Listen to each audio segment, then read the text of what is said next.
Hello, Bearcat family, and welcome back to Bearcat Power Sports Edition. I am your host, Hiram Rodriguez, joined by my co-host, Garrett Wiley. Garrett, how you doing, man? Another week. Another week of Sam Houston State woes. Football, volleyball, not doing so great. Tell me about it, Can't man. wait to talk about it, though. Of course, man. Let's just jump straight into it. We got football, man. We lost in double overtime, and the score was 33-27. I mean, you can't make this up, folks. 0-7. We're going up against a team that coming in, they had a negative record, and you know, it's just one of those things where we bit the bullet and didn't go in our favor. You know, you're going into this the only FBS team without a win. What are your thoughts on that, man? Like, how does that? It's unfortunate to be a Sam Houston State Bearcat student, fan, what have you, worker. Yeah. It's very unfortunate to go in and a team you expect to beat because they weren't the best. I mean, we're the worst, don't get me wrong. But this, you have to think about it like this. This was the only team that we were going up against that didn't have a positive record. They were 3-4 coming into this. Yes, we were 0-6, but you look at that 0-6, and we're going up against solid teams that coming into it had positive records. So you look at a team like FIU, and you're like, man, we have a chance. They're negative, we're negative, but we could turn that around. And that we just couldn't close out on that, man. It seemed like we did have a chance. We were neck and neck the whole game. We went to double overtime, and just in Sam Houston State fashion, couldn't pull it out in the end. Of course, man. I mean, you have Shoemaker going 65.9%, 31.47 completion percentage, and on that he had 2 touchdowns. Compared to FIU's quarterback, 68, evenly matched if you ask me. You have Noah Smith giving us 1 rushing touchdown, and honestly, on paper, it looked like it was going to go in our way. Watching the game, it looked like it was going to go our way. But, man, those last minutes, man, those last seconds really changed the game, especially forcing those 2 OTs. And in these last few games, it seems like the last few minutes have been our Achilles heel. Like, excuse me, they can't bring it home in the last few minutes. It really sucks to be a Sam Houston State football fan. Man, talk about false expectations. I mean, we're right there. Everybody's cheering. People who were tuning out are now tuning in, and it's just those last few seconds. But I get it, man. Trying to shake something off like that, the pressure. You know, my prayers go out to all the players like that because I know something like that, performing on that much of a stage in a new conference, it can be difficult. But, man, something's got to happen, something especially with UTEP. On a positive note that I'd like to bring up is Sam Houston State football fans are still showing up in numbers. Yeah. I don't know if you saw the tailgates outside of our stadium. They're there. But, they're present. You know, you want to talk about a positive fan base. You want to talk about a loyal fan base. Those Bearcats are in your favor. They're still going to be there. We're still going to be there cheering and chanting because one day it's not going to rain forever. The sun will come out.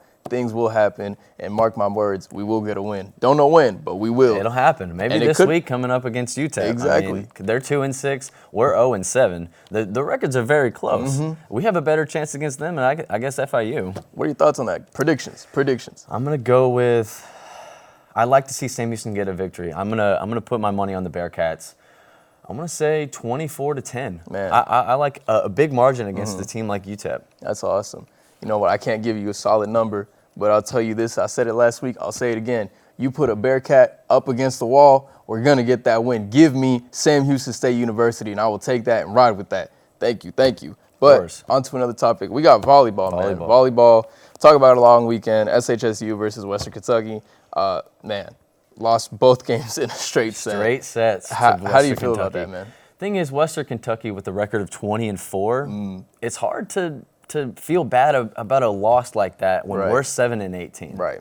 Because we don't have the biggest players. We don't have the fastest players. We don't have the best passers other than Hannah Baker. Right. She's our best. Shout out to Hannah. And shout out to Hannah, record dig leader for Sam Houston State. There you go. It's hard to feel bad about a loss. Of course, you feel bad about a loss, but it's hard to feel like that's the end of the season when you're losing to a team that's much better in the record column than you are. Right.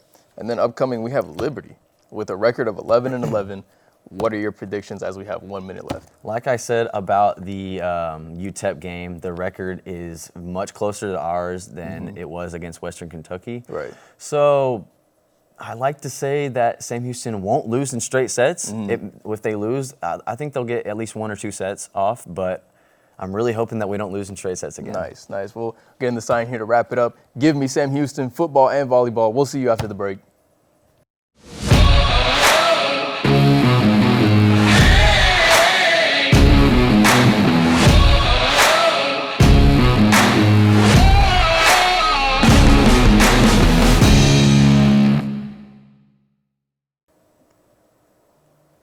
And welcome back. Thank you so much for joining us again. Garrett, amazing things that we talked about last conversation. Hopefully Sam Houston can pull through this week. But man, on to something that I think you and I personally have bias for, man. UFC 294. Let's just jump straight into it. I got my top 3. I think we have the similar in conversation. Yep. Let's start off with one that, man, I was really looking forward to, but just, oh man, let's talk about it. Johnny Walker, Ankalaev. Give me your thoughts. It was supposed to be a barn burner. It was looking that way. The striking was getting better in the first round. Right. And then Ankalaev threw an illegal knee against Johnny Walker, and it landed, but it didn't seem to do much of effect. And the doctors had to look at him, asked him a few questions like, do you know where you are? Right. He said, the desert. They asked him in English, where are you? And he said, the desert. Was he wrong? Was he wrong? I don't think he's wrong. I don't think he was wrong. And then they asked him, what round? This is where I could see that the doctor stoppage may have been necessary. Right. They asked him what round it was. Right. It didn't go to a second or third. It was the first round. And he didn't know. So I'm not sure. I'm on the fence about the doctor stoppage. Right. I think as a fight fan and a fan who loves to watch brutal fights with blood everywhere, those two can make that happen, and they stopped it. I didn't want to see a doctor stoppage there. Honestly, man, I have to agree with you. I have to admit, in the beginning of that, I was a little bit furious. I was like, you can see that he's there. He's conscious. He hears you. He understands. He probably doesn't really understand what you're saying because, again, this dude just got kicked in the head. I personally feel like it was rushed. Normally, when the doctors come in, they give them a couple minutes to regroup, get their thoughts together, calm down because you just got kneed in the head. Right. So I feel like it was a little bit rushed. That is just me. That is my opinion. People can have their own opinions about that. With that, yes, he didn't answer what round he was in, but he knew where he was technically.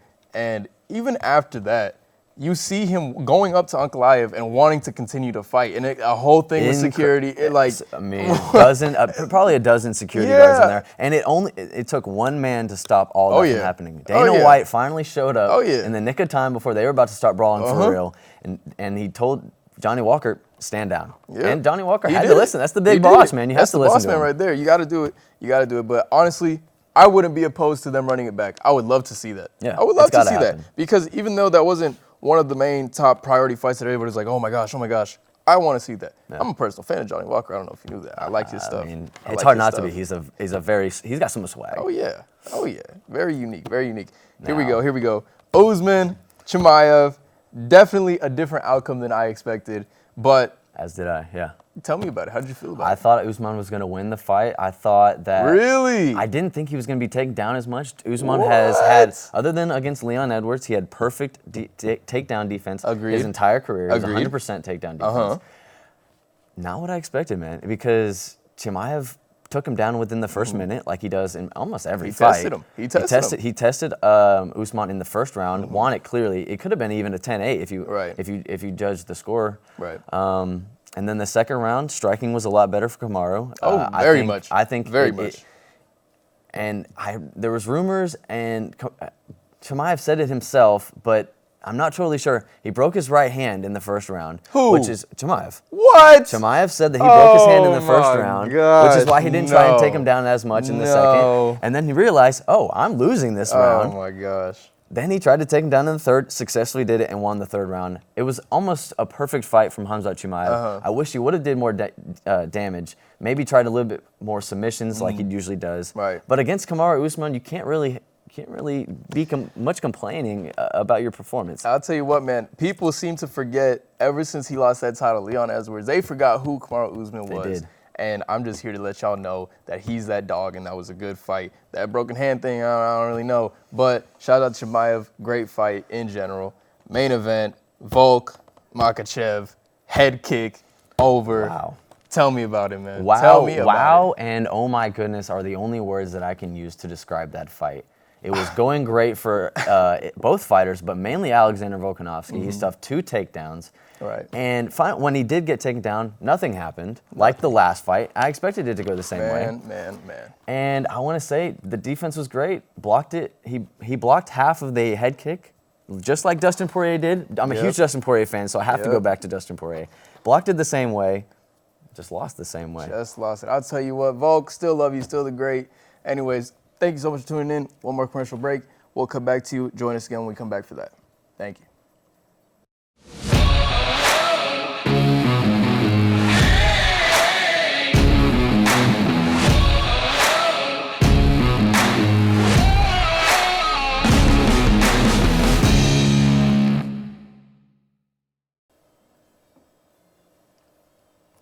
Welcome back from break. Thank you so much for tuning in again.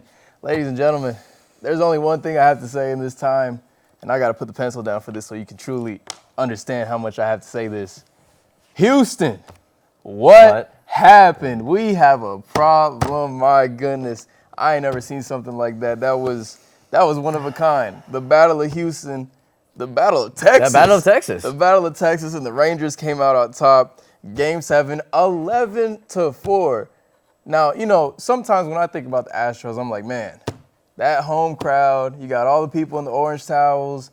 We want Houston. You didn't get Houston. You got the World Series. Yeah. There you go, Rangers. Congratulations good on job. that. Good job, Congratulations. Texas Rangers. 11-4, going into Game 7. No home wins on either side. No. I mean, you want to talk about something that seems a little bit ridiculous to Yeah. say out loud. No home wins for either team. Will it continue? That's. It seemed like the most bizarre Right. stat that It you didn't could take seem from that normal. series. It didn't No seem- home wins for either team. For two Texas teams to say that neither of them had a home win it just sounds weird to say. It's so bizarre. It's crazy. I mean, you got it you got it going on with Adolis Garcia with a grand slam in Game 6. What do you? And then you got We just people- keep feeding this guy home runs. We're putting him right down the middle. He's the only one that's been talking a lot of smack against us. In the middle of one of the games, we hit him directly with a pitch. Rangers fans and Rangers players thought it was intentional. Astros fans argued it wasn't. They had a little scuffle in the middle. I don't like using that word, scuffle, Hey, but I hear you. I want to use hear it you. now, scuffle. That's what it looked like to me. It was they almost fought. And then at Adolis Garcia's next at-bat, what do you get? A home run. We're feeding this guy home runs. And that's, one of the biggest reasons why we lost the series. And I'll tell you what, Garcia still likes to eat. You got 2 home runs in Game 7, and at points when they mattered, again, closing out to that 11-4. And, you know, I have to say, I wanted something a little bit more entertaining, especially going into this Game 7. I wanted a little bit of a fight back from Houston. Show me something. Show me that y'all still there, that you're still alive. You got Game 5. I think it was Game 5. You got Altuve knocking it right when they needed it, giving them that win. What was it, like 9-8, something like that? It was 4-2, I want to say. 4-2 at the time. Top of the 9th inning, pretty much no hope. Right. In Arlington, no hope for the Astros. Right. But up comes our most reliable player, Jose Altuve, knocks in a 3-run home run to put us up 5-4. Insane. And we win the game. Insane. I will say, though, for any franchise, for any team, it's always sad when talks about retirement come in, from sources that I've read, Definitely. can neither confirm nor deny. But there are some people suggesting that the head coach of the Houston Astros, who came in and brought them to glory, is thinking about retirement, man. Is it a forced retirement? No, he's just getting old, man. He's just getting old. He's been in the league for what, 40 years? Yeah. And it goes without saying. He has the wins. He has the championship. Yeah. So if he does choose to do this, if this is a true rumor, then my hat's off to him. It's not every day you can bring in a coach after a disaster like Harvey and bring them to glory. So just something like that, it's beautiful, and all his accolades are there. Well, I'm glad it's a retirement and not a fire, because I saw some posts on Instagram and TikTok that said the other thing, that there were calls for a fire of our manager because of how the Astros performed at home. Wow. Yeah. You can't blame them, though. 11-4 in a Game 7. This is your last chance, and you can't even blame them. Yeah. But, on the other side, we have the Diamondbacks and the Phillies. They're both tied up right now, 3-3 heading into Game 7. What are your predictions, man? How do you feel about that? I have to predict that the Phillies are going to take it home. Very good at-home team. The Diamondbacks are good. They pulled back. They were down 2-0, went back home, won their two home games. Right. I think the Phillies are going to squeak it out, and then I think they're going to beat the Rangers in the World Series. Oh, wow. You know what? I like going for the underdogs, man. Give me the Diamondbacks. Arizona, I'm with you. I am with you right there. Nah, see, he's going crazy. But, man, what about the World Series? Let's say it's Rangers, Phillies. Mm-hmm. What's the score? What's the series? How are you feeling about it? I think that the Phillies are going to take it in 6, kind of like how we beat them last year. Mm-hmm. I like Philadelphia. They seem like some okay fans. Not their football team, don't get me wrong. Philly fans and baseball are okay. Right. The football team, not so much. Right. So I think the Phillies are going to be able to take it in 6. Either way, again, going into any game, I just hope that it's entertaining. I hope it gives me something that I can look forward to. And at the end of the day, I just want to be entertained. I'm just a simple man. I like watching America's great sport of baseball. I want to be entertained in that. But pretty much, I'm getting the sign to wrap it up. Yeah. Hey, thank you for another show. Of course, Thank you for another time. Thank you so much for tuning in. Catch us on Thursday and we'll see you next time.